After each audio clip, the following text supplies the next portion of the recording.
you doing? I'm Andrew Chambers. I'm a senior game designer on World of Warcraft.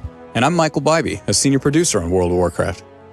For the last little while, my team and I have been working on Warfronts, a brand new feature coming in World of Warcraft, and we're here to talk to you about it today.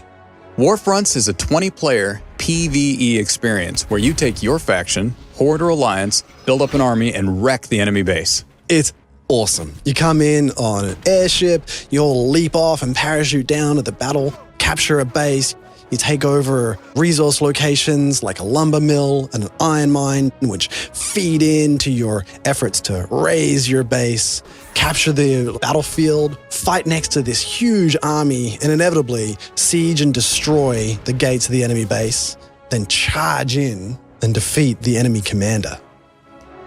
So in a Warfront, I can earn lumber and iron, but what can I spend it on? Well, one of the first things you're going to be building is your base. And your base is made up of a number of different buildings. You start with your town hall, and that gives you the ability to send peons out to collect iron. From there, you progress onto your barracks. Your barracks allows you to train things like, on the Alliance side, footmen and riflemen. And as you progress in taking different points and move through the Warfront, you also get access to the armory.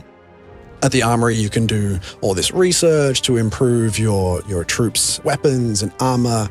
Cool thing is, like, when you actually do this, all their armor actually upgrades, right? Like, one of the guys on the team just went bonkers with, like, actually making all their armor upgrade visually, and it looks fantastic. You also get access to the Altar of Kings. It harkens really closely back to the Warcraft 3 days. As a player, you can go there, and just like at the Armory, you get to give your units more combat power. At the Altar of Kings, you get to give yourself combat power. Eventually, you'll get access to build the workshop, and the workshop is where you can build siege engines from. Those siege engines do siege damage. The siege damage is what you use in order to destroy the gates of Argorak, the enemy base, and make your final assault. We should talk about troops. You guys spent a lot of time just trying to figure out exactly which troops made the most sense, what did what to who. I remember getting polymorphed a lot during this time as we were trying out different things, and I think we ended up in a really great place. Why don't you tell me a little bit about the ones you like the most, how you think it's come together, and what players can expect from the troops and Warfronts? Yeah, troops were a really interesting challenge. Like, how do you present this battle combat element into the battlefield without negating a player's contribution, right? Like, we want to make sure that players still feel like they're able to use all their abilities and that they stand out. But the troops are this thing which give weight to the battle, right? They give volume to it. When you run up to an area and there's no troops fighting there, it feels very lonely because there's all these enemy troops there. Fortunately, we can have all these troops come up and then start charging over the hill behind you. So it was an interesting balance. We tried a number of different things to try and give troops meaning.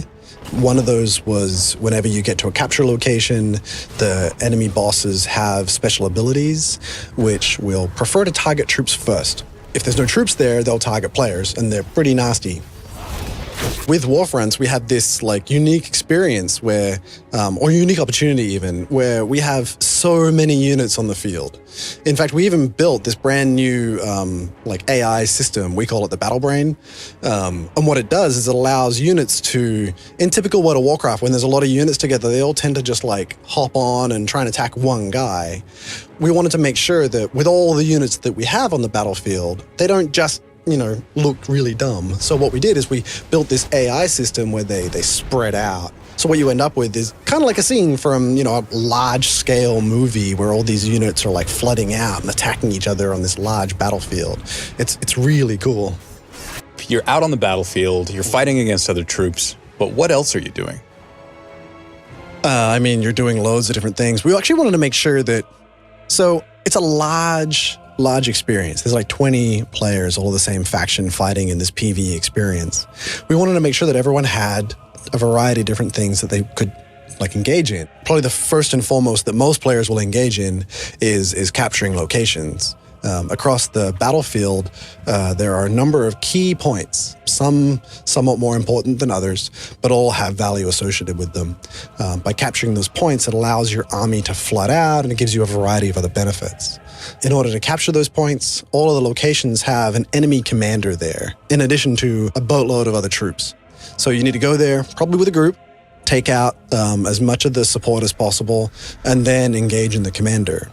He presents somewhat of an interesting challenge. So when you beat him, the flag becomes capturable. You click on your flag, you have to channel for a little bit, hope that no one comes in and hits you, and then you take the point. When you do take the point, reinforcements flood in. Depending on the location, you might get actual benefits in your troop makeup. You can have footmen and riflemen and priests and knights, somewhat similar to that, Warcraft 3. It's this great little throwback. It's nice.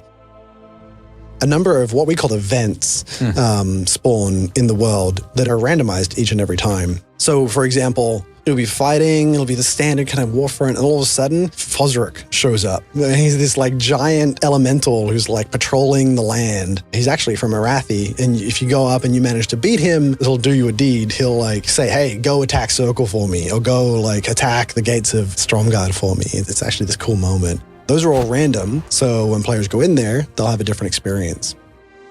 So Bybee, the whole point of the warfront, seemingly thus far, is to get and take Valakor Pass so you can destroy the gates, right, of this enemy base.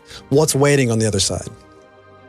If I'm Horde and I just captured Valakor Pass, I bring down the gates of Stromgarde, and there is an enemy commander waiting on the other side.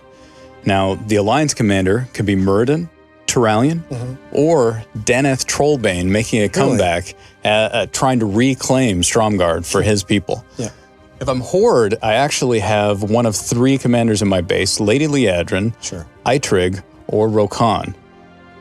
Each of the commanders has their own special troop associated with them. So, for Muradin, it's the Ironforge Guard and these Shadow Weavers with the gigantic dark iron golems that are rolling around. When you're fighting Trollbane, obviously, there's all the Stromgarde Spellweavers. When you're fighting Turalian, there's light-forged everything all over the place, paladins and some crazy stuff. It really presents a different landscape to the battle each time you do it. Each commander is a 20-person raid encounter. It's not necessarily something that I think players are going to lose to a lot. I do think it's a great end capper to the experience. Battle for Azeroth has a ton of incredibly cool features in it, but Warfronts is something unlike anything else.